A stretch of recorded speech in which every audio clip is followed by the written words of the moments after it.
Hello, this is Uncle Patrick.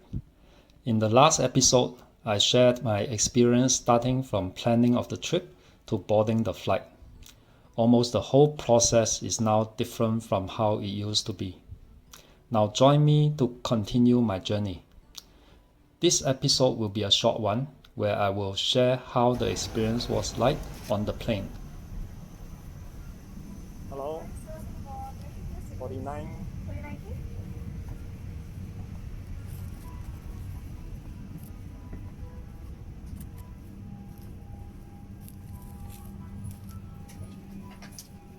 Thank you. Okay. First thing I thought about doing after I sat down was to clean up the area.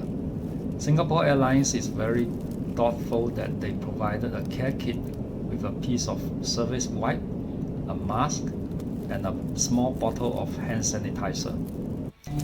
I have brought my own wipe as well, so let me do some cleaning first.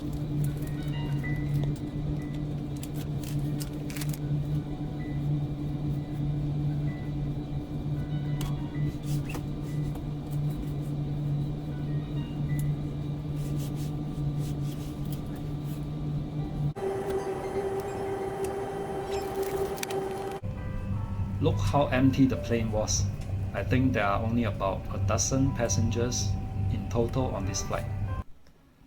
Okay, we are going to take off soon. I used to always sit at the aisle seats and don't usually bother to look out of the windows. But now I miss this scene so much that I was watching the whole process of taking off. It's not surprising that this flight has so few passengers.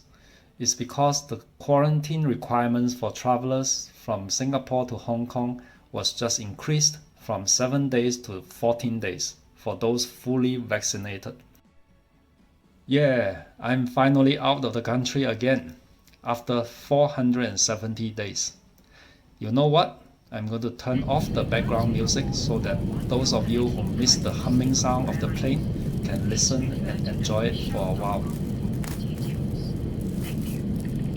Now even the pillow has to be individually packed, and this plastic is really thick. And the blanket, of course.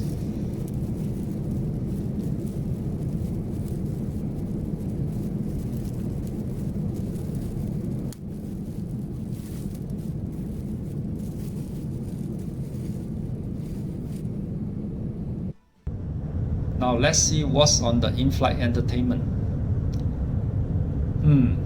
I don't seem to be in the mood to watch movie.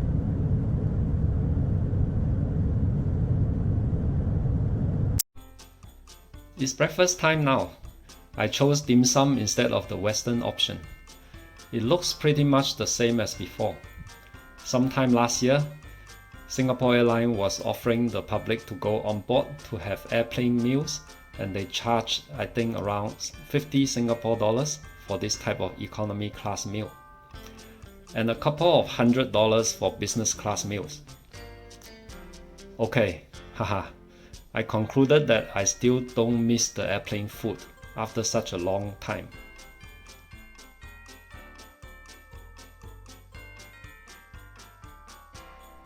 I had expected the flight to be very dangerous as it's an enclosed space and the coronavirus can spread by air.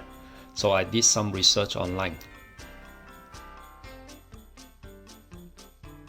A new computer simulation shows just how far sneeze particles travel in a crowded airplane cabin. Engineers simulated the airflow to show how a sneeze spreads in the enclosed space to help public health officials better understand and potentially combat airborne infectious diseases. The engineers identified the zone most likely to be infected by a nearby sneeze. According to this airflow diagram, the window seats should be safer than the aisle seats, and I picked the row as far in front as possible, but kept 2 rows away from the air stewardess.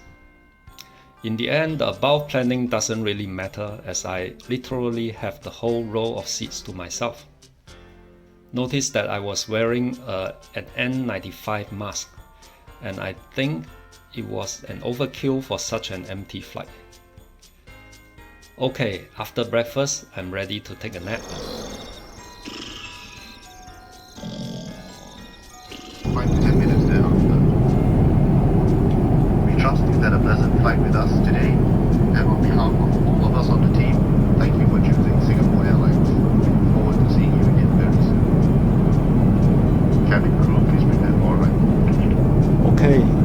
always like to hear this message.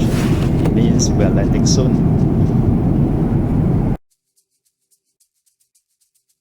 I hope you find my video useful for planning your next trip. If you like my video, please smash the like button as hard as you can to support my channel. Feel free to share with your friends and family if they are planning a trip soon. In the next episode, I will show you what happens after you land at Hong Kong Airport. If you don't want to miss it when it's out, make sure to subscribe to my channel and turn on the notification bell. If you have any questions for me or want me to cover certain aspects of traveling, please leave me a note at the comment section. I promise I will reply every one of your questions and requests. If you have not seen my previous episode on the pre-departure preparation, you can click the link coming up in the next screen or take it from my channel playlist. See you soon in the next episode. Bye!